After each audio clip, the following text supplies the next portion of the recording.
1995 সালের মে মাস আমেরিকার বিখ্যাত স্লোয়ান কেটারিং হসপিটালে চলছে এক ব্রেন সার্জারি। পেশেন্টটি আর কেউ নন, বলিউডের বিখ্যাত অভিনেত্রী শ্রীদেবীর মা। যে নিউরোসার্জন অপারেশন করছিলেন, উনি অপারেশন করতে গিয়ে দেখলেন যে জায়গায় উনি ভাবছিলেন ব্রেন টিউমার রয়েছে, সে জায়গায় ব্রেন টিউমার নেই। পরে দেখা গেল যে উনি যে এমআরআই এর উপর নির্ভর করে অপারেশনটা করছিলেন সেটা ছিল এক অন্য পেশেন্টের। তিনি অপারেশনটি বন্ধ করে দিলেন এবং স্কিনটা ক্লোজ করে পেশেন্টকে ওয়ার্ডে শিফট করে দিলেন। পরে পেশেন্টের অন্যদিকে অপারেশন করে টিউমারটিকে বার করা হয়। এই পুরো ঘটনা নিয়েই আজকে আমরা আলোচনা করব যে কিভাবে অন্যদিকে বা রং সাইডে অপারেশন করলে পেশেন্টের ক্ষতি হতে পারে এবং কিভাবে আমরা সেইটাকে প্রিভেন্ট করতে পারি। নমস্কার, আমি doctor Sabyasachi Saha, consultant brain and spine surgeon. তো আপনারা দেখলেন যে বলিউডের বিখ্যাত অভিনেত্রীর মার সাথে একটা রং সাইড সার্জারির ঘটনা ঘটেছিল এবং উনি অনেক বিপত্তিতে পড়েছিলেন। তো আজকে আমরা সেই নিয়ে আলোচনা করব যে কিভাবে অন্যদিকে অপারেশন বা অন্য পেশেন্টের অপারেশন সেটাকে আমরা কিভাবে প্রিভেন্ট করতে পারি।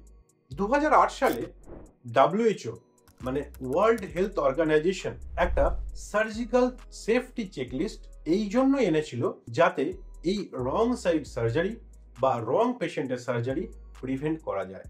এটা অনেকটা ফাইটার জেট যারা ফ্লাই করেন তারা যে সেফটি চেকলিস্ট ফলো করেন সেটার মতন। তো এটাই টোটাল 19টা পয়েন্ট আছে। এটার ক্ষেত্রে আমরা যেটা দেখি যে যখন একজন পেশেন্ট অপারেশন থিয়েটারে ঢুকছেন তখন কিছু প্রসিডিওরস করা হয়, যখন পেশেন্টটা ওটির মধ্যে ঢুকছেন তখন কিছু প্রসিডিওর ফলো করা হয় এবং যখন অপারেশনটা শেষ হয়ে যাচ্ছে তখন কিছু চেকলিস্ট ফলো করা হয়। এই চেকলিস্টের মধ্যে দিয়েই কিন্তু আমাদের পেশেন্টের আইডেন্টিফিকেশন, কি অপারেশন হবে, কোন দিকে অপারেশন হবে এবং কতটা ব্লাড দরকার বা কতটা ব্লাড লস হতে পারে বলে অ্যান্টিসিপেট করা হয়েছে এবং মানে আমাদের গজ পিসগুলো ঠিকঠাক আছে কিনা বা ঠিক কাউন্ট হয়েছে কিনা, এই সব কিছু কিন্তু এই চেকলিস্টের মধ্য দিয়েই আমরা ফলো করতে পারি। এই সার্জিক্যাল সেফটি চেকলিস্টের 3টে মেন চ্যাপ্টার, একটা হচ্ছে সাইন ইন, একটা হচ্ছে টাইম আউট এবং একটা হচ্ছে সাইন আউট।